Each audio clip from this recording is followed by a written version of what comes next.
Cheap rent always comes with a price.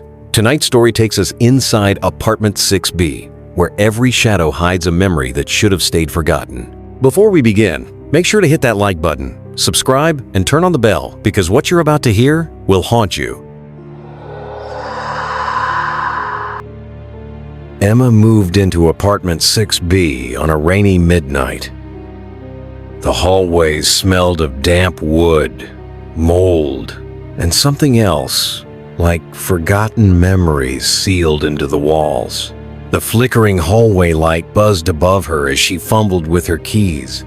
The apartment was old, but decent enough peeling wallpaper, water stains on the ceiling, and a balcony overlooking the deserted street. She brushed off the unease. After all, the rent was cheap. That night, as the storm raged outside, Emma lay in bed listening to the steady drip of water somewhere in the pipes. Sleep came quickly, but she was yanked awake by a sound. Slow, heavy, breathing. It wasn't hers.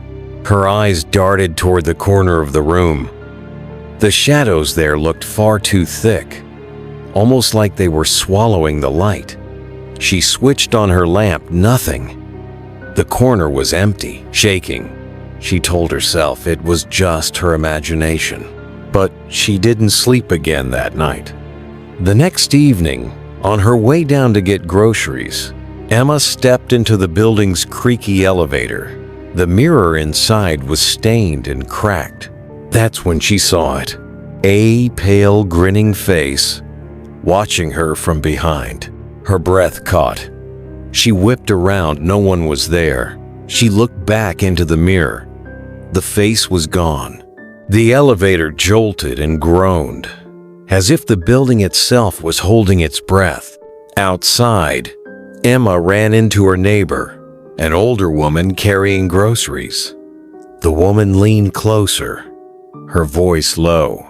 "You live in 6B?" Emma nodded. The woman's face paled.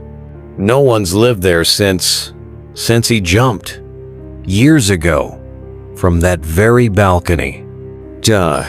Emma froze, her grocery bag trembling in her hands. That night, Emma curled up in bed, every light in the apartment on. Midnight came, and with it, sounds. Footsteps, slow, measured, circling her bed. She clutched her blanket, too terrified to move. The sound stopped right beside her, as though something was standing there, watching. She squeezed her eyes shut until morning. The following night, Emma awoke to the sound of sliding glass.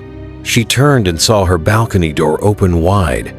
Rain blew in, drenching the floor. On the railing stood a figure, pale, dripping wet, with empty eyes and that same grin from the mirror. It raised a hand and pointed at her, heart pounding. Emma stumbled back. The figure stepped into the room, leaving wet footprints that spread across the wooden floor. The air grew colder. Her breath came out in white puffs. The figure whispered in a voice that wasn't a voice at all, more like a memory echoing inside her skull. "2. It's still my apartment." The lights flickered violently. The next morning, the caretaker knocked on 6B. The door was wide open, rain-soaked curtains blowing inward. The apartment was empty. No sign of Emma. Only wet footprints leading from the balcony straight to the bed. And on the fogged-up mirror in the hallway, a single handprint remained. Emma thought she was getting a good deal. But in apartment 6B, the rent was paid in blood. Would you dare live there? Let us know in the comments.